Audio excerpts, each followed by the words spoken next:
Hi, it's Winton Churchill with the Barefoot Consultants, and I'd like to welcome you to our Friday noon Central Time Facebook Ask Me Anything.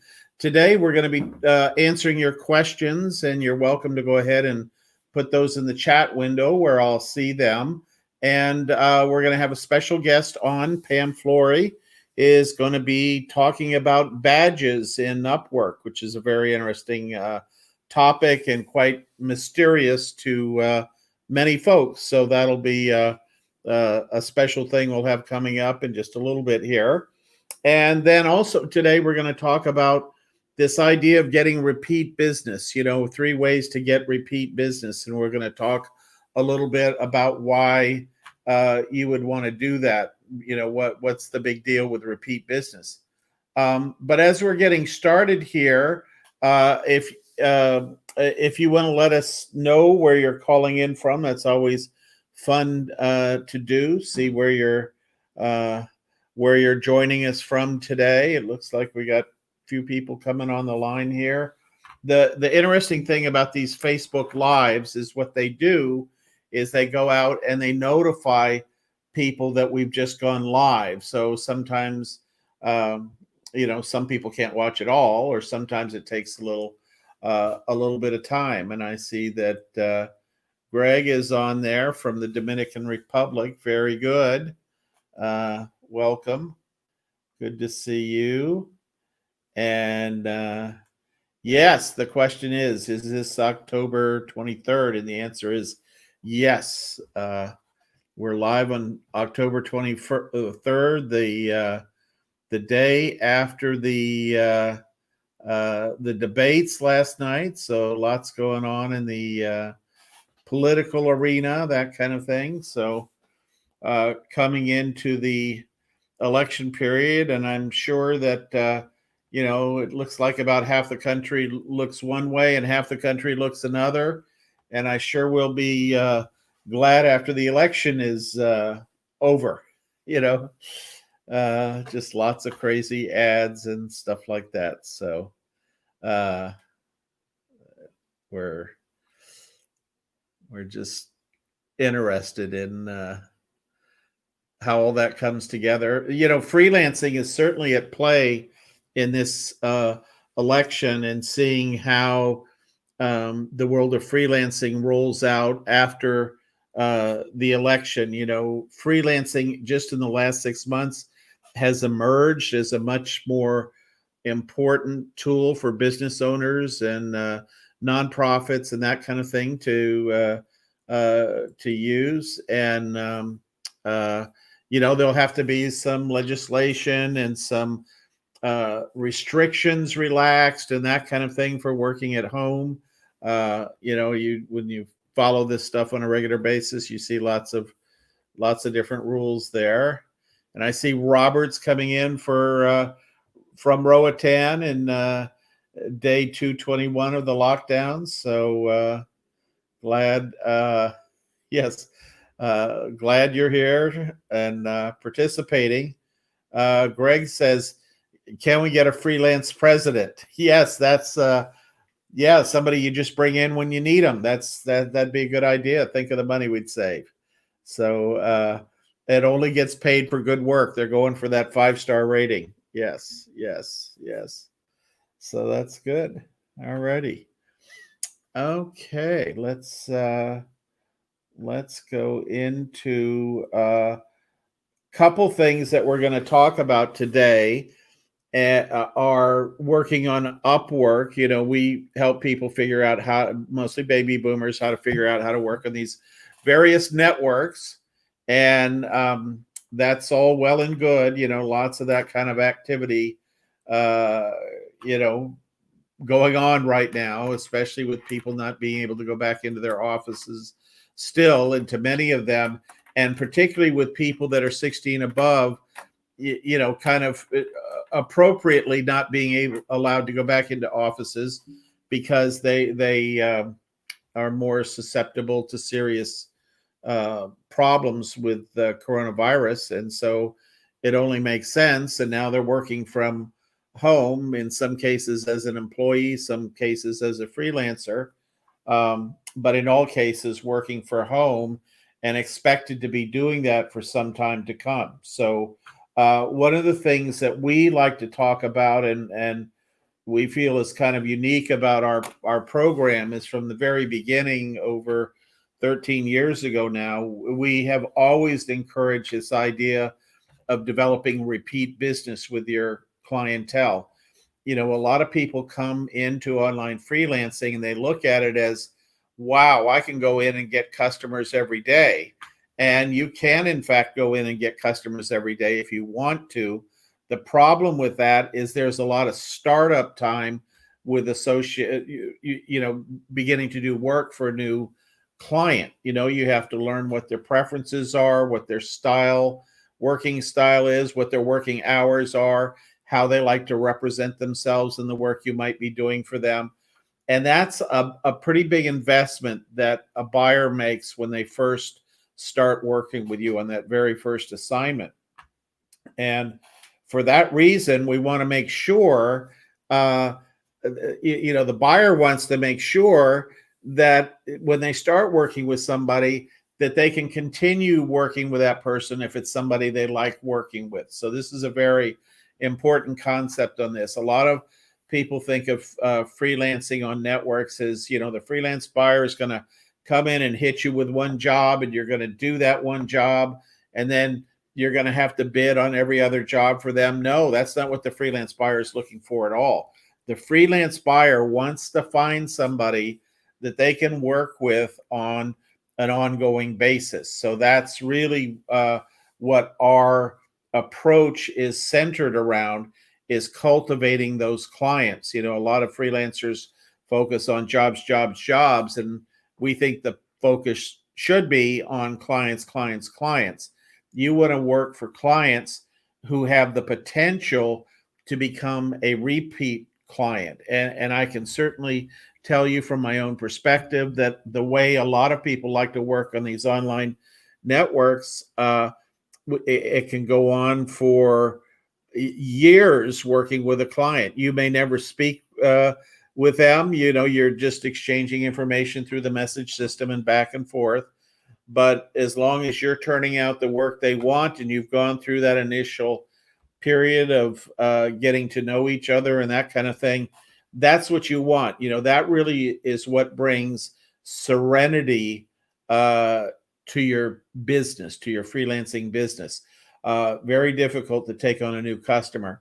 In the business world, this has been pretty well documented that it costs 5 times as much to service a new client than it does to do ongoing work for a repeat client. So just from that standpoint, the client that you can do business with over and over again is just a wonderful way to get that going, build up your freelance business, and build some stability in it, because that's what, of course, we all want, is stability in our freelance business. The one downside is that a client can leave you at any moment, and over the years, I've had clients where the company was bought and somebody else took over an activity, and something that I was doing on a consulting basis for them for many years took about 20-25% of my time,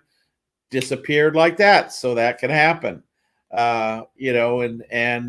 If you're working online and you know how to do it, and you got those clients initially, if something like that happens, you know how to go back into the system and get that.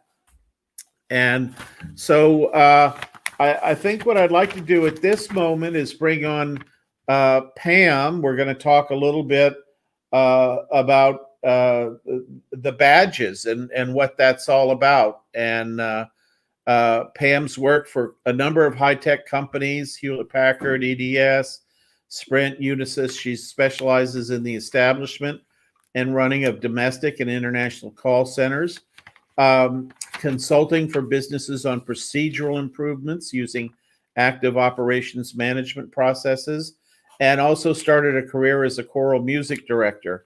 And in the hobby category, She is the handbell choir director for her church, which I'm sure provides her much fun and entertainment, and loves traveling and experiencing other cultures. So, Pam, welcome. How are you doing today? I'm doing well, thank you. Very good. Very good. Let's get rid of this virus so I can enjoy that travel. Yes, yes, I'm ready to go back to non-virtual travel. So, great. Well, tell us a little bit about what do we need to know about badges? Well, I found out recently that Upwork has added a new badge. And so I was talking to some of my clients about it, and they didn't even know badges existed. So I'm here to tell everyone about badges and why they're important. Great. And first of all, there are four main badges that you as an individual freelancer can get. One is called Rising Talent, one is Job Success, one is Top Rated, and one is Top Rated Plus. And Top Rated Plus is the new badge that they just added, and I'll tell you a little bit about that once I go over the others.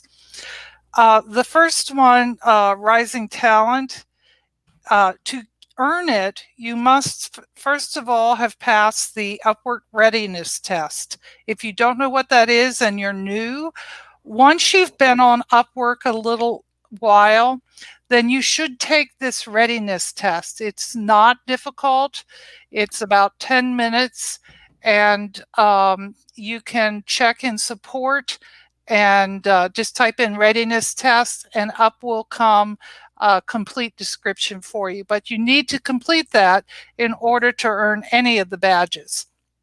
You have to have 100% complete profile. If you don't have one, you probably left off one of the areas such as other experiences or some field that is required for it to be 100%. I know that when I accept coaching from people who have been within Upwork for a little while, they often don't have a complete profile because they didn't know it was important. So make sure that you're at 100% and reach out for some help if you need it. We'd be glad to help you with that. You also need to have your availability status appropriately set. For instance, if you're going away on vacation for 3 weeks and you know that you're not going to work at all, change your availability status and pause it, because you do not want clients sending you job requests and then you not responding. That doesn't look good for Upwork or for you. So that, Yeah, Pam, we had a question in the chat here. okay. Is somebody wanted to know just at the bottom line level, what do badges do for us? Why would I want a badge? Well, the biggest thing is that when you get a badge, it goes on by your name on the top of your Upwork profile. And that tells the clients who are looking for people who are the highly qualified workers who have completed all of the work and have done well with other clients. And these badges progress. And that's the biggest deal for you. There is one other reason that you might want to do that, and that is if you get a badge and you end up taking one of the featured jobs, you get at least a 10% discount on your fees with Upwork. They do that as a bonus for you. Okay, also, when you get your first badge for Rising Talent, you get a one-time bonus of 30 free connects, so that you don't have to buy those connects since you're applying for a lot of jobs. That is also one of the requirements for earning the badge, is that you are consistently looking for jobs until you find them. And you also get another benefit, is that you get a premium support team, both in chat and in email. So it's a good reason to go ahead and earn these. most especially because it shows the clients that you're an excellent freelancer. Yeah, it's a great way to show them because obviously the rising star one is an example of you may not have done work on there, but you have an impressive background. And we see a lot of baby boomers that have very impressive backgrounds, and Upwork recognizes that. Their algorithm goes in and looks at those. And I've just posted in the chat area, oops, that wasn't quite the right one, is the Upwork readiness test. So you'll see that in there. And here's the one on the Upwork badges. So after Pam finishes, you'll have those to go and review and dive a little deeper to answer some of your questions. Okay, and after you have the rising star, you automatically, once you have several more jobs under your belt, will get a job success score. And that goes right beside your badge on your profile. And that will stay with you for the rest of your life. And that is the ratings for the jobs that you have completed. You want to try and keep it at 90% or higher. And that will continue for as long as you're on Upwork. The next thing is that you have a top rated badge, and it requires all the same things as before, but you've had multiple clients and not just one client repeatedly, and you've gotten a score of at least 90% for them. And you are actively available to accept other jobs, and you have a strong earnings history. And the benefits of that badge are all the same as the rising star. And this badge is a blue badge. The first one's a green one. This is blue. Let me see.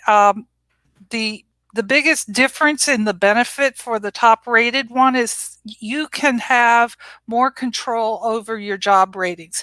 If you have excellent scores and then all of a sudden one person gives you a bad rating, you can ask to have that removed if you think it's unjustified, and they can do that. Now, Upwork is very cautious about that, because if you remove a rating, then there will be a comment there that the rating has been removed. So somebody will know something is on. But if you think it's an unfair assessment and you want to, if you are a top rated employee, or not employee, but freelancer, then you can have that done. And then the new badge that they just brought out recently is the top rated plus. And that is the same as the ones previously, but it just shows that you have more experience. You've earned at least $10,000 in the last year, and that you are an outstanding freelancer. The biggest difference between that is and the others is that if you have an hourly contract, you will be paid faster. Right now, everyone is being paid a little bit faster because of the virus. They used to hold the finances for 10 days to make sure that there was no dispute between the client and yourself, and then you were paid. Now it's 5 days. However, if you are paid hourly, that will be paid weekly now if you are a top rated plus. They are working on getting it also on the fixed jobs, but that's not completed at this point. So that's just a very high level overview of badges and why it's important that you should work towards getting them. It'll make finding jobs much easier for yourself, because people will know, and you've built that trust that they can trust you to do a good job for them. Yes, and as Greg mentioned, it's like the scouts. You know, you'd get these merit badges, or That's right. the military. You go into the military, and when you go to certain countries and you're involved in certain training and that kind of thing, you have right on your chest. Anybody else in the military that knows what those mean can figure out where you've been and where you excelled and what your specialty is and all kinds of stuff like that. So it's a good thing to have. It helps you stand out from the crowd. We always talk about this idea of how do you differentiate yourself from the other people on these networks, and this is a great way to do that differentiation. So good. Well, and one thing that when I first saw this top rated plus, I was like, ooh, $10,000. That's a lot. But then I got to thinking, that's less than $1,000 a month. And I don't know any freelancer that's working at it semi seriously that's not making $1,000 a month. So it's not that difficult. It's very reasonable, and you should go for it. Yes. Yeah. Yes. And it's interesting how your earnings build on Upwork. The As you have successes and you do small jobs and then you move into bigger jobs and you move into diverse clients, and this is one of the things that the algorithm at Upwork seems to look for, is they want to see that you're not just satisfying one client, but you can work with multiple clients, and that really helps you rise up in the algorithm. And I would say that we're still in the very early days of the algorithm. It's getting smarter and smarter all the time. We talk about artificial intelligence and that kind of thing. And over time, this will really be a help to you moving into the system. I mean, it certainly is now. We have people going through our programs that say, hey, I got invited to this job, I got invited to that job. Once they get that job success score, Upwork is a little bit more likely to show you to a broader group of freelance buyers. And so a big misconception when people go into the Upwork system when they're first starting is they see, well, I don't see any good jobs in there. Well, the thing to know is they're not showing you all the jobs. They're showing you a relatively small sampling of the jobs, and they want to make sure that you can do those kind of jobs before they open up the entire opportunity set to you, if you will. If you were running a business serving clients and you had a new employee that has just been trained in a way, you wouldn't want to have them dealing with everybody that walked into the business because they don't have the depth of knowledge. You might have them greeting those people at the door and walking them to their table, or if it's a retail store and they say, hey, I want to look at the camping and cooking products that you have, and you walk them over to that area. So it's the same kind of thing. Upwork is really mimicking the way a lot of this stuff works in real life. But the great thing about Upwork, and this is a real difference in all these systems, is that your reputation spreads far faster on a network than it would working in a company. So just a very important thing to understand as you're getting started. Hold on a second. I'm gonna tell the phone to go away. There we go. So just something to consider as you're getting started. The hardest job to get is your first job. The hardest job to do is typically your first job. And my experience, it gets easier after that as you get more and more comfortable. So that's what we're going for here. That's the situation that we want to get to in all of this. So just remember that the path is easier, and eventually you come to the top of the hill where the next part of the path is all a gentle downhill, which means that clients are coming to you, and there's sort of a rhythm that develops, that you develop and your clients develop in terms of moving forward with freelancing. And as I mentioned before, a lot of buyers on there are looking for permanent help. They're replacing 40-hour employees that maybe did 2 or 3 things, and they want to hire one person 8 hours a week to do this specific thing, and they want to hire another person 16 hours a week to do that specific thing. And maybe they need that third person. Maybe they only need them 4 or 5 months out of the year. So they're going to hire a freelancer to do that job those 4 or 5 months. And then the freelancer kind of disappears, goes off and does work for other people. But then when it's time to do that work again, they come rolling back in there. And Greg says, yes, it all sounds wonderful. It is when it works, and when you pay attention to how the system works. This is the biggest struggle most new freelancers have, is they try to fit their own concept of being an employee and working in an office into the freelance world.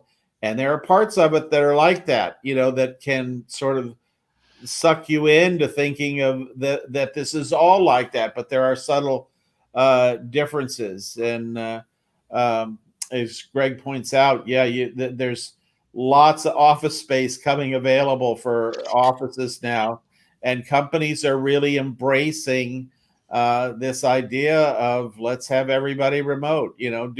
Do we really need to go through another flu season where we're all in a skyscraper that's 100 floors tall, or 70 floors, or 25 floors, or whatever it is, and everybody's touching elevator buttons and coughing in the elevator and walking through the same halls and walking through the parking lot and all that kind of stuff. All this stuff creates exposure, not just for COVID, but anything else that's floating around out there during the cold and flu season. So new levels of health and comfort in terms of being able to work as we go forward. So looking forward to all of that. Of course, when was my last day in an office was about 19 years ago. So I'm pretty happily adjusted to the non-office lifestyle. But most of the people that come through our programs, frankly, are just coming out of an office and trying to figure out how to get out of there. So good, something to think about. So Pam, I was just let's see. I'm looking at the questions here. So I don't see any real questions. So if you did have a question, especially for our viewers on the replay of this, Pam will monitor this and would be happy to answer questions for you. In fact, let me put in, if you'd like to schedule some time, Pam is one of our Barefoot Consultants certified coaches, and I'm going to drop her calendar in here. And if you'd like to have a conversation with Pam about how you might be able to accelerate your freelancing situation, she'll do that for you. And it's a really slick system. You just go on to that link I just dropped in the chat window. It takes a minute for it to pop up. And Greg says she's wonderful. Yeah, I concur. And so just click on that and you can schedule a time. And I see Phil's here. Good to see you, Phil.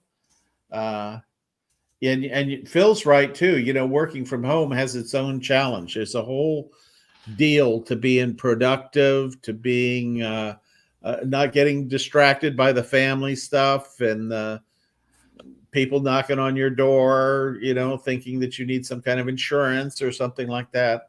And the other side of it is it's easy to sit down in a chair like I do here and grind away on work and say, I haven't gotten up and walked around and sort of stretched in 3 or 4 hours. That can happen. So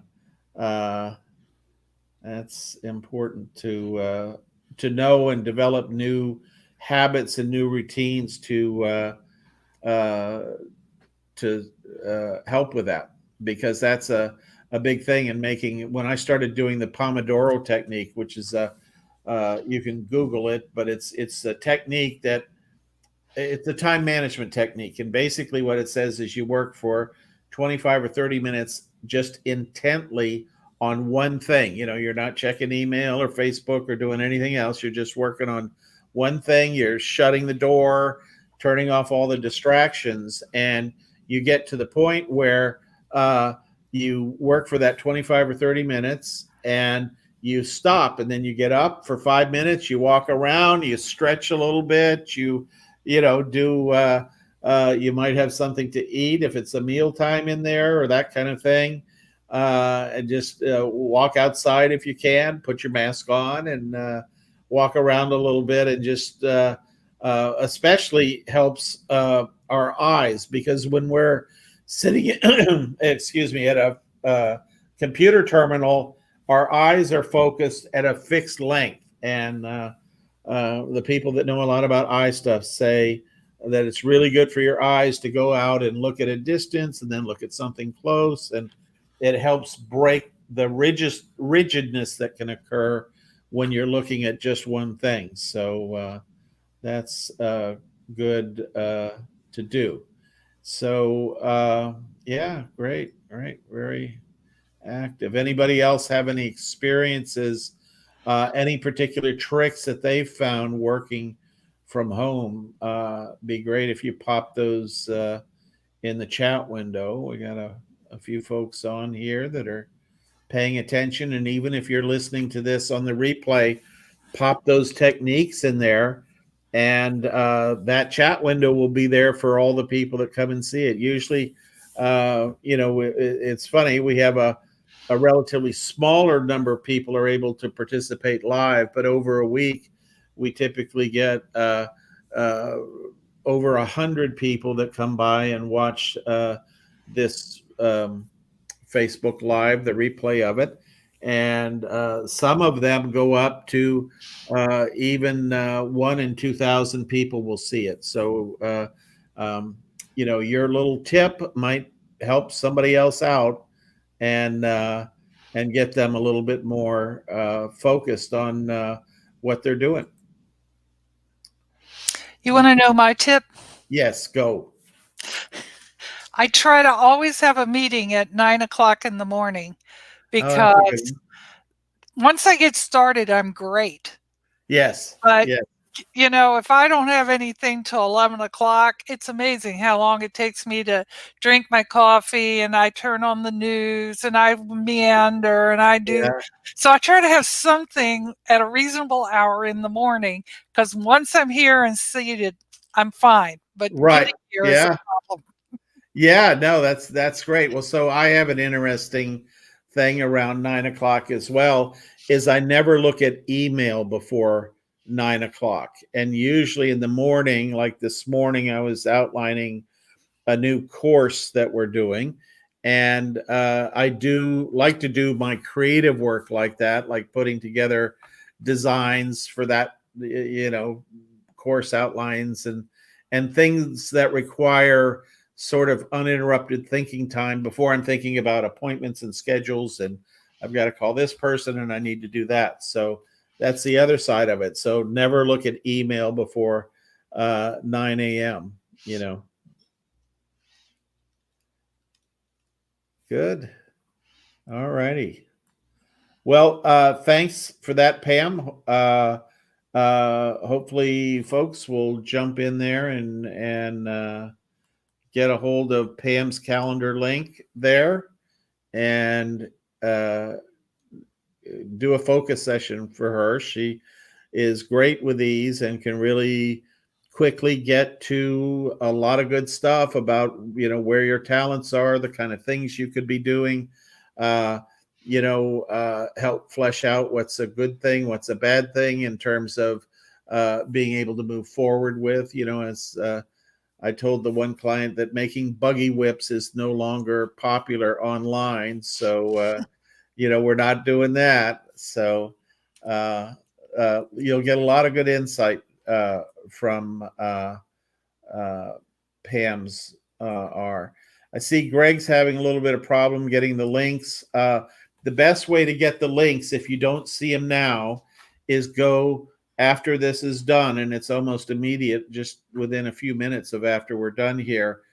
This whole recorded video will be posted on our Facebook website, and all the chat will be there. Some of it they compress down, and it'll all be there, but it'll say something like, they'll hide some of the comments, where somebody might just say okay or thank you or need more information, or say, just really short comments. Usually they censor those. So, not censor is the wrong word. They minimize it so you can read the meatier chat things that come across there.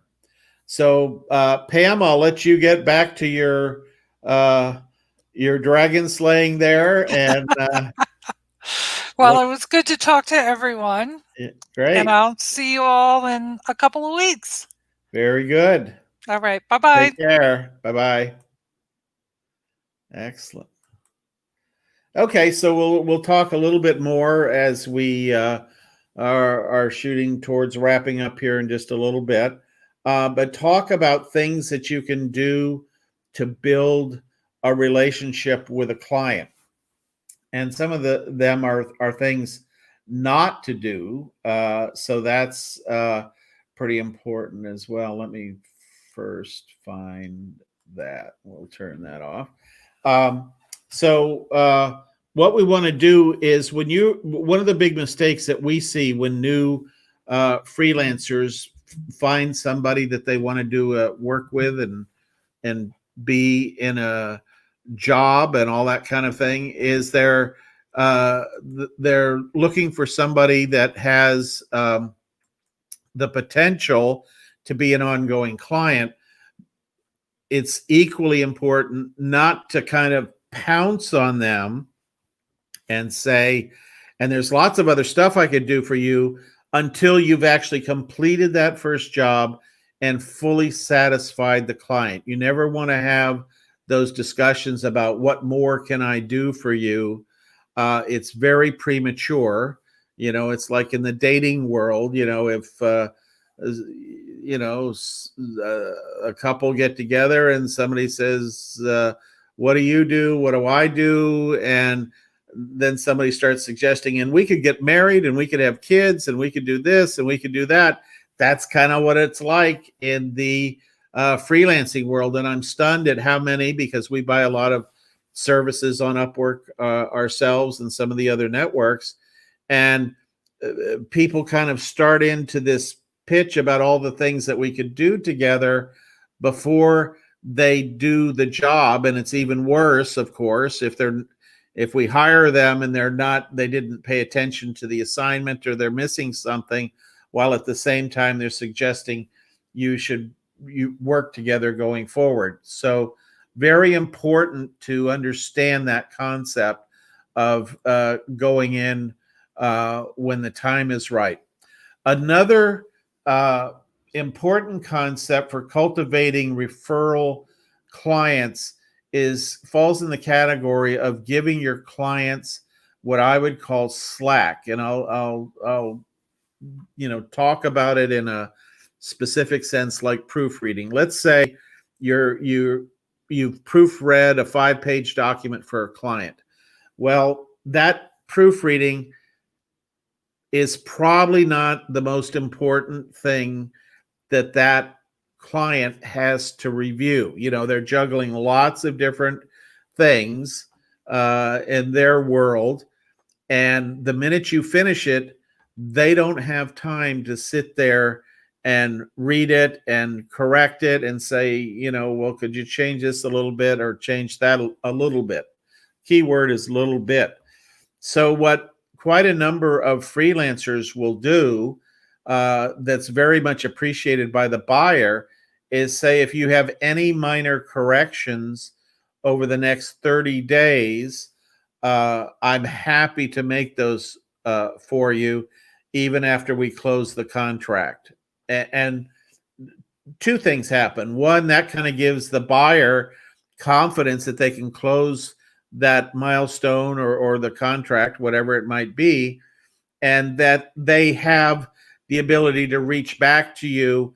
And if they need some help with what you've done for them, you're happy to give them a little bit of help. Now, you certainly wouldn't want to rewrite an article in a whole different way. That's not really the point. But if they ask you on on say a 2-hour job to do an extra 10 or 15 minutes worth of work, that really shows on your part a cooperative spirit and a sensibility for your client, that they live like you at different times, probably have lived in a somewhat chaotic world. So this is what we're looking for. We're sending those messages that we're easy to work with. If you need us to do a little bit extra, no big deal. You want to be careful because some clients can take advantage of it. And if it goes much over 10% of the project that you're working on, uh, I would ask for additional funds to do that.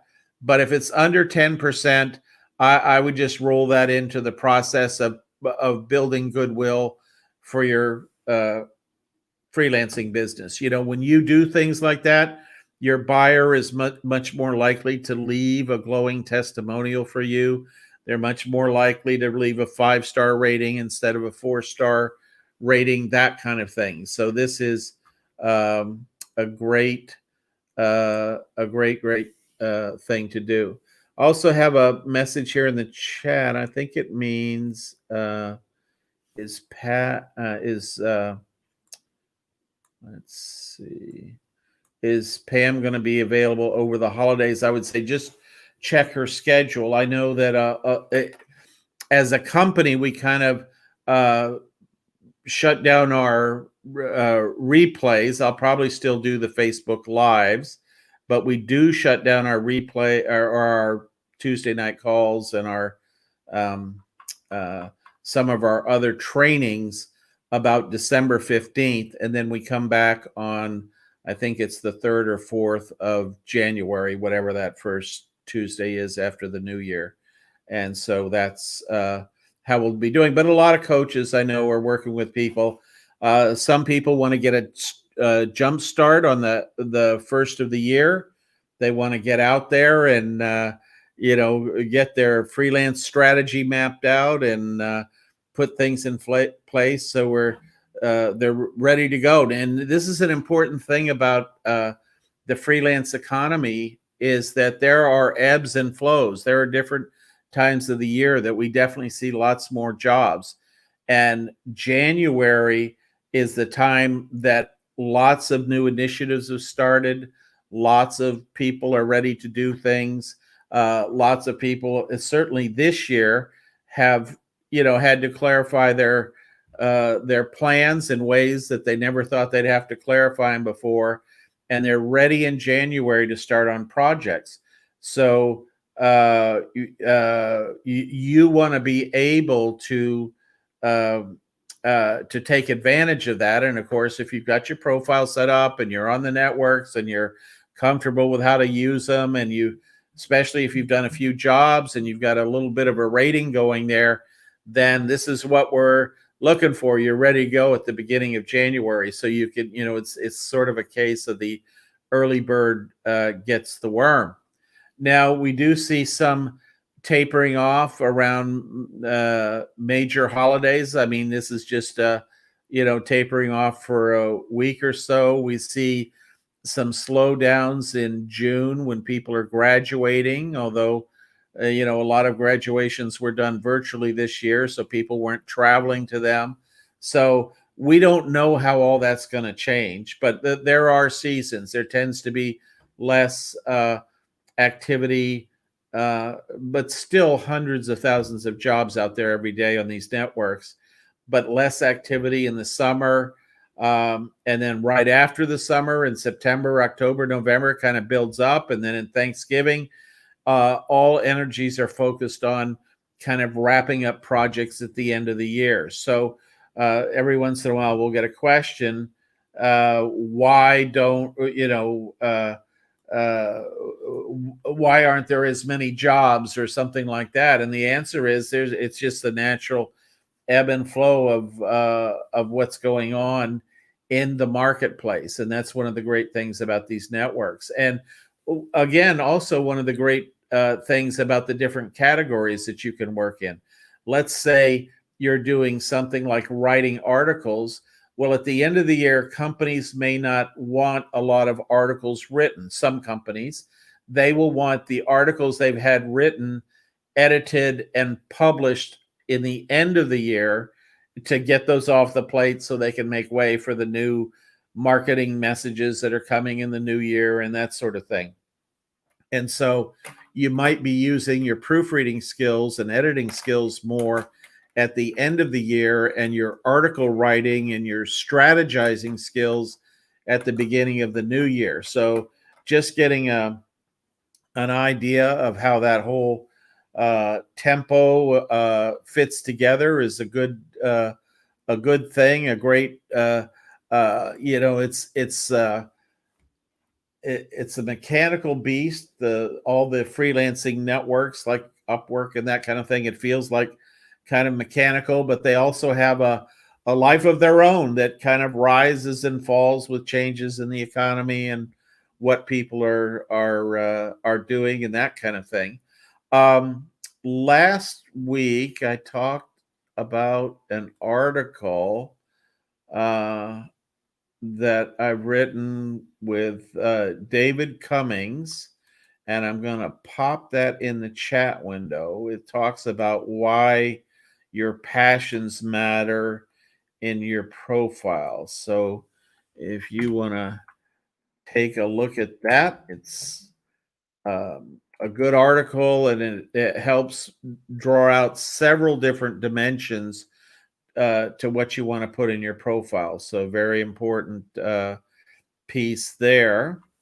And then I've got one other thing. We talk about this from time to time on these calls, is for International Living, we created 100 best places for baby boomers to earn online. These are sites similar to Upwork. Some of them are very similar. Some of them are very different, but in the same kind of vein, they offer remote work. So that's this. It's an infographic, but if you download the infographic, it's a whole lot easier to use on the Upwork on the International Living site, because you can click on the links, and the links are embedded in the infographic, so you can go right through there rather than having to type every name in there.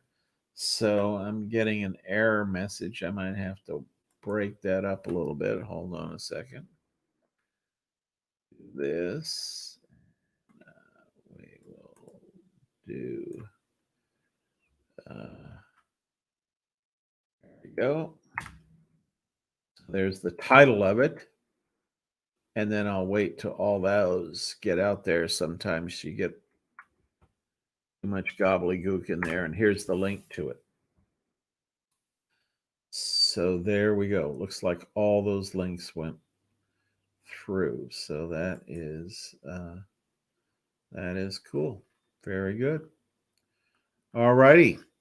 Well, with that, we'll wrap up this session of our Facebook Live. We look forward to seeing you in our, for those of you that are members of our program, on our Tuesday night call, and in support for any help we can give you. And we'll see you next week on our Facebook Live. Have a great weekend. Take care.